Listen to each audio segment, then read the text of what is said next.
بسم الله الرحمن الرحيم. اللهم صل وسلم عليك يا حبيبي يا رسول الله. ازيكم يا احلى اخوات واحلى عيله؟ يا رب تكونوا بخير وتكونوا في احسن حال وبصحه جيده. طبعا زي ما انتم شايفين معايا الذره بعد ما انزرع بقى بالشكل ده. انا جايبه لكم زي مثال كده.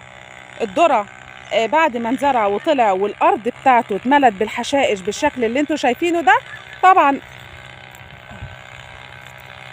الحشائش زي اللي مبدوره حشائش لان هي مكان القمح، تمام.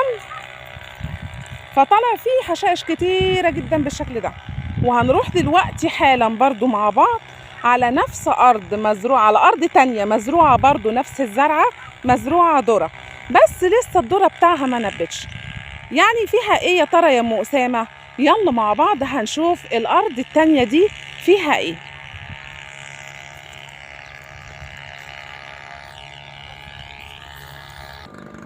الارض مليانه ايه؟ غله طلعت كلها. يلا يا ام احمد، مش وقت مش وقت.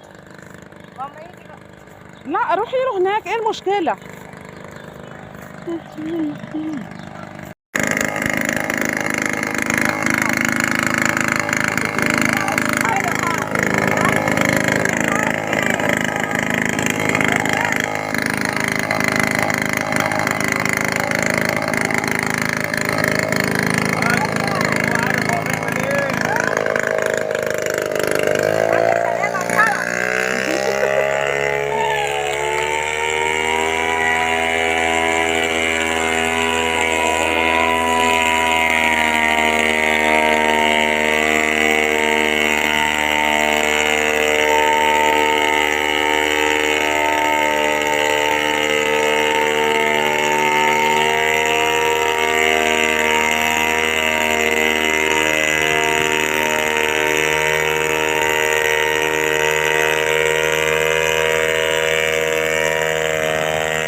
انا وقفت الصوت لان صوت الموتور شغال وعالي جدا.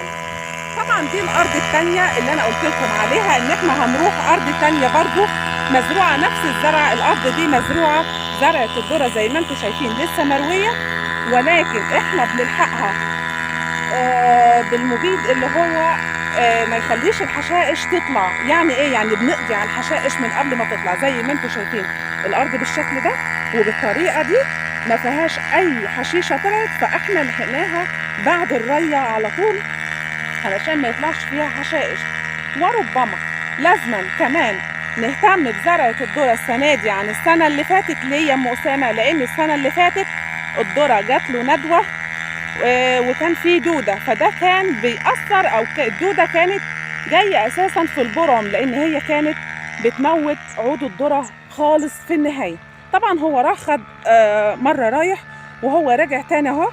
طبعا بعد ما يخلص خالص عشان صوت الموتور عالي جدا هنقف معاه دقيقه كده ولا حاجه علشان يقول لنا اسم الدواء اللي هو بيرشه، وهو بيرشه ليه.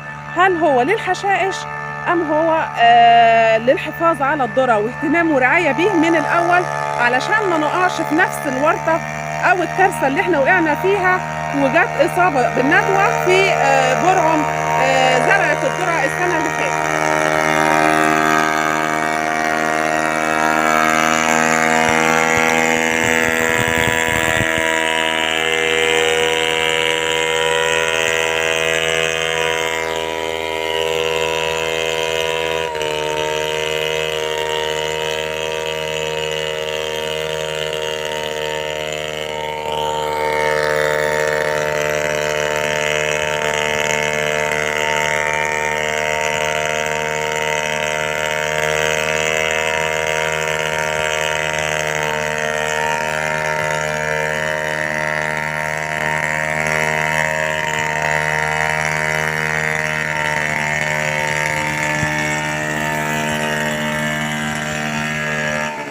وخلص ايه انا يلا ياك ما اتفضل. نروحش في داهيه زي عادي.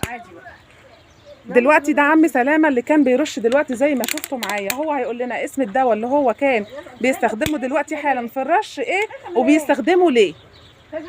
بنستخدمه عشان العفش ما يطلعش، اللي هو الحشائش اللي هو دواء الحشائش اللي هي اللي هو ديل القط والرجله والحاجات ديت، والرجله اللي هي الافرنج ديت بتطلع طبعا بتاكل الذره. تمام. فاحنا بنرشها عشان ما تطلعش. تمام.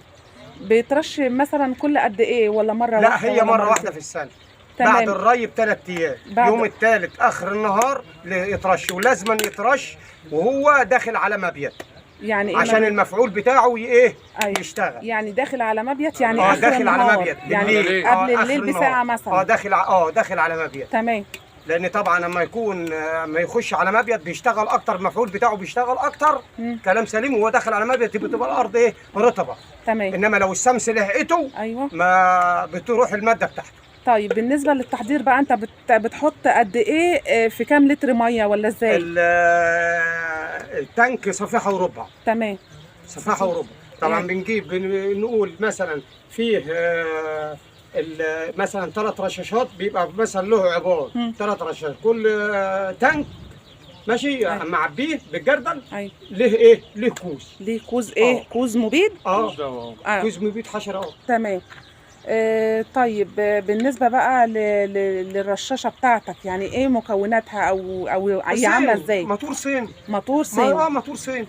تمام. موتور صيني. ممكن الارض تاخد معاك قد ايه؟ تاخد حسب الكميه. النص حسب فدان المساحه. مثلا النص فدان له مثلا 5 رشاشات 4 رشاشات بنعاير بيهم. أيوة. ماشي. النص فدان مثلا بياخد 5 رشاشات او 6 رشاشات. تمام. بس يعني على حسب ما بنجيب المبيدات منين؟ أيوة. من المحل. تمام. من محل المبيدات. بس مثلا بيقول عندك قد ايه، اقول له مثلا عندي نص فدان. تمام. مثلا بيديني ليه 6 رشاشات. تمام.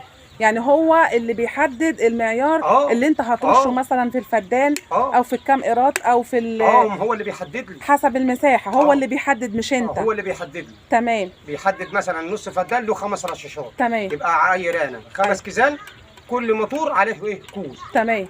بس طب اسم الدواء اللي انت استخدمته اسمه ايه؟ اترازيل ونوع تاني كده، وانا مش فاكر اسمه بالظبط يعني. أيوة. بس هم احلى نوع يعني. احلى نوع اللي انت كنت شغال بيه دلوقتي حلو. بيقضي على الحشائش والرجله والشبيط والحاجات دي. وكل يعني والخبيزه وكل الحاجات اللي بتبقى موجوده في الارض. لا كل حاجه لها حاجه. يعني مش كل، يعني الخبيزه دي ما هيش حشيشه. لا. تمام. لا. يعني ده ما بيقضيش عليها، ليها رش لوحده. لها رش لوحده. تمام. لها رش لوحده. تمام. ده بيأثر عليه. ايوه. وما بيأثرش زاد عن اللزوم يعني. أيوة. هو بيوقفها بس. بيوقفها. بيوقفها بس ممكن عشان ما ترميش تقاوي كده. يعني هي ممكن ترجع تنمو مرة تانية؟ ممكن ترجع تنمو مرة تانية بعد الرش عادي، بعد المفعول ما بيبطل او بعد ما بيروح بعد فترة. اصل هي جديدة شوية. الخبيزة جديدة. الخبيزة جديدة شوية. تمام. اشد حاجة يعني. رغم ان جدرها تحت يجي متر. تمام. بس انما الحشائش اللي هي السطحيه ديت طبعا الدواء ده بيقضي عليها. تمام. ده لو مش مغشوش. ايوه تمام بالظبط. ده لو مش مغشوش. انما ما فيش حاجه بتقعد على حالها. صح.